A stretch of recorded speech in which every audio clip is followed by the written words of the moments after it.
दुलारचंद यादव की हत्या के बाद मोकामा से अभी भी स्थिति तनावपूर्ण, भारी संख्या में पुलिस बल तैनात, जगह जगह पुलिस की नाकाबंदी। मोकामा हत्याकांड पर सख्त चुनाव आयोग डीजीपी से घटना की डिटेल रिपोर्ट की तलब। प्रचार के दौरान जनसुराज समर्थक दुलारचंद हत्या की हुई थी हत्या। मोकामा हत्याकांड के 28 घंटे बाद दुलारचंद यादव का कड़ी सुरक्षा में किया गया अंतिम संस्कार। भारी तादाद में समर्थकों की भीड़ उमड़ी। दुलारचंद के पोते का अनंत सिंह पर बड़ा आरोप, कहा अनंत सिंह ने गाली दी और फायरिंग की। अनंत के भतीजों ने दादाजी को खींचकर गाड़ी से उतारा। जान से मारने की नीयत से अनंत सिंह ने गोली चलाई थी। दुलारचंद के पैर में लगी गोली जानलेवा नहीं। पोस्टमार्टम करने वाले डॉक्टर्स के मुताबिक अंदरूनी चोट से हुई मौत, गोली हो गई थी आर पार। दुलारचंद का 3 डॉक्टर के पैनल ने किया पोस्टमार्टम, बताया हाथ, सीना और कंधे की हड्डियों में फ्रैक्चर मिले।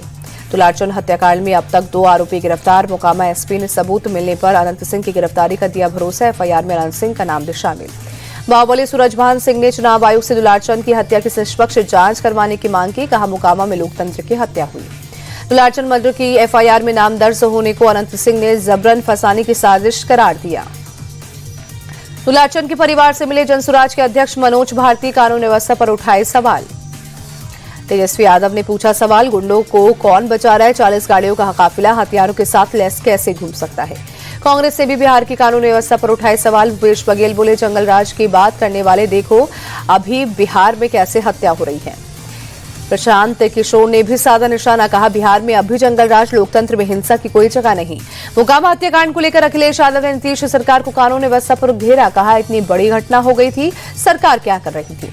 बिहार सीएम नीतीश कुमार ने जनता के लिए वीडियो संदेश जारी किया। बोले 2005 से लगातार ईमानदारी से काम कर जनता की सेवा की। नीतीश कुमार बोले 2005 से पहले बिहार की कानून व्यवस्था बहुत खराब थी। हमारी सरकार ने प्रदेश की कानून व्यवस्था को सुधारा। बिहारी कहलाना अब सम्मान की बात।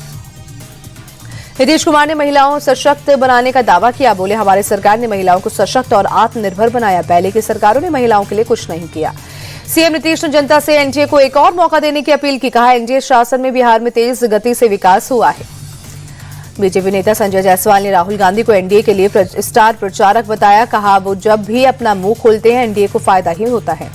आज छत्तीसगढ़ के दौरे पर पीएम मोदी दोपहर 2:30 बजे राज्य के रजत जयंती समारोह में होंगे शामिल। नए विधानसभा भवन की देंगे सौगात। पीएम मोदी भारत रत्न पूर्व पीएम अटल बिहारी वाजपेयी की प्रतिमा का करेंगे अनावरण। 14,260 करोड़ की विकास परियोजनाओं का शिलान्यास और उद्घाटन करेंगे। मुंबई में महाविकास अघाड़ी को रैली की इजाजत नहीं मिली। पुलिस ने सुरक्षा और यातायात के मद्देनजर अनुमति नहीं दी। बीजेपी ने पश्चिम बंगाल के मुख्य निर्वाचन अधिकारी को लिखा पत्र। टीएमसी नेता बीएलओ को खुलेआम धमका रहे हैं। महाराष्ट्र के डिप्टी सीएम अजीत पवार का कबूलनामा। बारामती में गन्ना किसानों से बोले चुनाव जीतने के लिए कर्ज माफी का वादा किया, लेकिन हर चीज माफ होना संभव नहीं। अजीत पवार बोले बैंकों का पैसा लौटाने की आदत डाले किसान, हमेशा कर्ज माफी नहीं हो सकती। गोरखपुर दौरे पर सीएम योगी आदित्यनाथ गोरखनाथ मंदिर में लगाया जनता दरबार। एक एक कर लोगों की फरियाद सुनी। पुरानी दिल्ली स्टेशन और आईजीआई एयरपोर्ट का नाम बदलने की मांग। चांदनी चौक से सांसद प्रवीण खंडेलवाल ने गृह मंत्री अमित शाह को चिट्ठी लिखी। खंडेलवाल ने पुरानी दिल्ली स्टेशन का नाम इंद्रप्रस्थ स्टेशन और आईजीआई एयरपोर्ट का नाम इंद्रप्रस्थ एयरपोर्ट करने की मांग की। राजधानी में पांडवों की भव्य प्रतिमा लगाने की भी मांग। दिल्ली में वायु प्रदूषण पर काबू पाने के लिए नया नियम लागू। आज से दिल्ली में BS3 और उससे नीचे की डीजल और पेट्रोल गाड़ियों की एंट्री पर रोक। दिल्ली में आज से सिर्फ BS4, BS6, CNG, LNG और इलेक्ट्रिक वाहन को आने की इजाजत। BS4 कॉमर्शियल वाहनों को 31 अक्टूबर 2026 तक अस्थायी तौर पर मिली छूट। दिल्ली के अक्षरधाम इलाके में खराब श्रेणी में प्रदूषण। आसमान में छाई धुंध, विजिबिलिटी कम हुई। दिल्ली के IIT इलाके में खराब श्रेणी में प्रदूषण का स्तर एयर क्वालिटी इंडेक्स 270 दर्ज।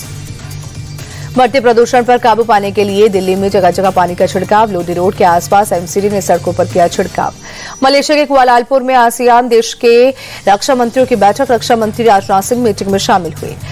आसियान रक्षा मंत्रियों की बैठक में राजनाथ सिंह बोले पिछले 1.5 दशक में इस मंच का दायरा और प्रासंगिकता बढ़ी। रक्षा सहयोग के लिए ये मंच एक गतिशील ढांचे में विकसित हुआ।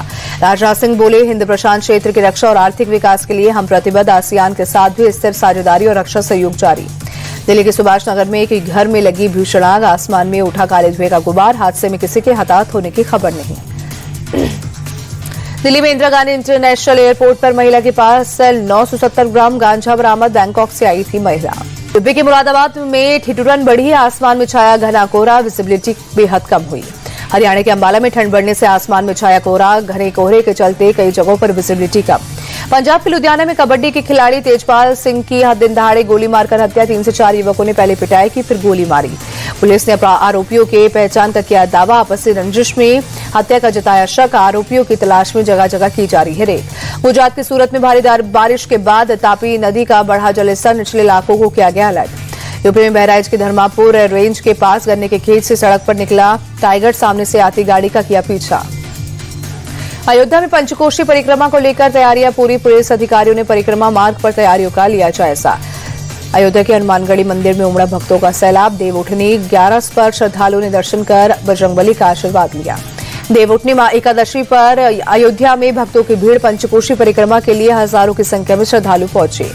देवउठनी 11 के मौके पर उज्जैन के महाकाल मंदिर में हुई विशेष भस्म आरती। बड़ी संख्या में लोग शामिल। जय श्री महाकाल के नारे लगे। बीजेपी सांसद अनिल बलूनी के आवास पर इगास त्योहार का आयोजन। गृहमंत्री अमित शाह पूजा में हुए शामिल। पंडित धीरेन्द्र शास्त्री अनिल बलूनी के घर इगास त्योहार में हुई शामिल। लोगों ने धीरेन्द्र शास्त्री से लिया आशीर्वाद। कॉमर्शियल सिलेंडर 5 रुपए से लेकर 6 रुपए 50 पैसे हुआ सस्ता। दिल्ली में 19 किलो वाला सिलेंडर 1590 रुपए 50 पैसे हुआ। मारुति ने 3 महीने में 5,50,000 कारें बेची। सबसे ज्यादा 1,92,000 4 मीटर से छोटी गाड़ियां बिकी। दूसरी तिमाही में 43,290 करोड़ रुपए की कमाई। एनएचएआई ने फास्टैग KYV सिस्टम को बनाया आसान। सिर्फ नंबर प्लेट की फ्रंट फोटो अपलोड करनी होगी, गाड़ियों की साइड फोटो अपलोड करने की जरूरत नहीं। एयर इंडिया ने टाटा सन्स और सिंगापुर एयरलाइंस से मांगी मदद। 10,000 करोड़ रुपए का फाइनेंशियल सपोर्ट मांगा। पुरानी चीजों को अपग्रेड करेगी एयर इंडिया। भारतीय विदेशी मुद्रा भंडार में भारी गिरावट दर्ज। 6 अरब 92 करोड़ डॉलर की कमी के साथ 700 अरब डॉलर के नीचे लुढ़का। विदेशी मुद्रा भंडार 695 अरब 35 करोड़ डॉलर पर पहुंचा। आरबीआई ने जारी की 24 अक्टूबर को खत्म हुए हफ्ते की रिपोर्ट। बिजनेस वीक के आखिरी दिन गिरावट के साथ बंद हुआ शेयर बाजार। सेंसेक्स 465 अंक गिरकर 83,938 पर बंद। निफ्टी भी 155 अंक लुढ़ककर 25,722 पर पहुंचा। बाजार में गिरावट के बावजूद कई शेयर्स चमके। बीएल, आइशर मोटर्स और श्रीराम फाइनेंस टॉप गेनर्स रहे। बाजार में गिरावट के चलते कई शेयर्स को भारी नुकसान। इटर्नल, एनटीपीसी और सिप्ला टॉप लूजर रहे। गोल्ड के दाम में दर्ज की गई तेजी। 1,151 रुपए महंगा हुआ सोना। 10 ग्राम 24 कैरेट गोल्ड की कीमत 1,20,770 रुपए। चांदी की कीमत में भी रही तेजी। 2,359 रुपए बढ़कर 1,49,142 रुपए प्रति किलो हुआ दाम। मस्क के स्टारलिंक ने भारत में शुरू की हायरिंग। कंपनी ने फाइनेंस और अकाउंटिंग की जॉब्स निकाली। 2025 के अंत या 2026 की शुरुआत में शुरू हो सकती है सर्विस। ऑस्ट्रेलिया ने मेलबर्न में दूसरी T20 में भारत को 4 विकेट से शिकस्त दी। 5 मैचों की सीरीज में 1-0 से आगे। सीरीज का पहला मैच बारिश से हो गया था रद्द। ऑस्ट्रेलिया ने टॉस जीतकर गेंदबाजी का किया फैसला। ऑस्ट्रेलियाई गेंदबाजों ने कप्तान के फैसले को सही साबित किया। भारत की पूरी टीम 125 रनों पर ढेर हुई। T20 में 10 मैचों के बाद टीम इंडिया को मिली हार। शिवम दुबे की प्लेइंग 11 में रहते 37 मैचों के बाद हारा भारत। वहीं बुमराह के टीम में रहते हुए 24 T20 मैचों में जीता है भारत।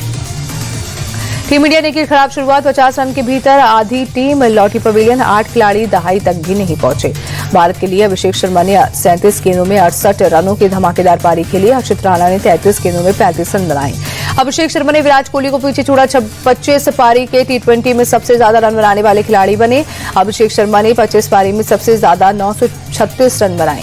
ऑस्ट्रेलिया की तरफ से हेजलवुड ने 3 खिलाड़ियों को पवेलियन भेजा। बार्टलेट और नाथन एलिस को 2-2 विकेट मिला। स्टर्निस ने 1 खिलाड़ी को किया आउट। जीत का पीछा करने उतरी ऑस्ट्रेलिया के बल्लेबाजों ने दी तेज शुरुआत। 5वें ओवर में टीम स्कोर 50 के पार पहुंचा। ऑस्ट्रेलिया की तरफ से मिचेल मार्श ने 46 रनों की पारी खेली। ट्रेविस हेड 28 और जोश इंग्लिश 20 बनाकर आउट हुए। जोश हेजलवुड बने player of the match. Hazlewood ने 4 ओवर में 13 रन देकर 3 विकेट झटके। शुभमन गिल, सूर्य कुमार यादव और तिलक वर्मा बने हेजलवुड का शिकार। पाकिस्तान ने दूसरे T20 में साउथ अफ्रीका को हराया। 3 मैचों की सीरीज में दोनों टीमें 1-1 की बराबरी पर शनिवार को खेला जाएगा सीरीज का आखिरी मैच। साउथ अफ्रीका ने पहले खेलते हुए 111 रनों का दिया टारगेट। पाकिस्तान की टीम ने 14वें ओवर में 1 विकेट खोकर हासिल की जीत। पाकिस्तान की तरफ से सैम अयूब ने नाबाद 71 रनों की पारी खेली। साहिबजादा फरहान ने 28 रन बनाए। साउथ अफ्रीका की तरफ से डिवाल ब्रेविस ने 25 रन बनाए। कप्तान फरेरा ने 15 और कॉर्बिन वॉश ने 11 रनों की पारी खेली। पाकिस्तान की तरफ से फहीम अशरफ ने 4 विकेट झटके। सलमान मिर्जा और नसीम शाह को 2-2 विकेट मिले। वेस्टइंडीज ने बांग्लादेश के खिलाफ तीसरा T20 मैच जीतकर किया क्लीन स्वीप। विदेशों में पहली बार किया गया है क्लीन स्वीप। बांग्लादेश की टीम ने पहले खेलते हुए 151 रनों पर हुई ऑल आउट। वेस्टइंडीज की टीम ने 17 ओवर में 5 विकेट खोकर हासिल की जीत। वेस्टइंडीज के रोमारियो शेफर्ड बने player of the series. Roston chase बने प्लेयर ऑफ द मैच। दबंग दिल्ली बनी प्रो कबड्डी चैंपियन। दिल्ली ने दूसरी बार जीता कबड्डी का खिताब। पुणेरी पल्टन को 31-28 के स्कोर से शिकस्त दी। दिल्ली के डिफेंडर फजल अतराजली बने प्लेयर ऑफ द टूर्नामेंट। फजल ने पूरे टूर्नामेंट में सबसे ज्यादा 52 पॉइंट्स हासिल किए।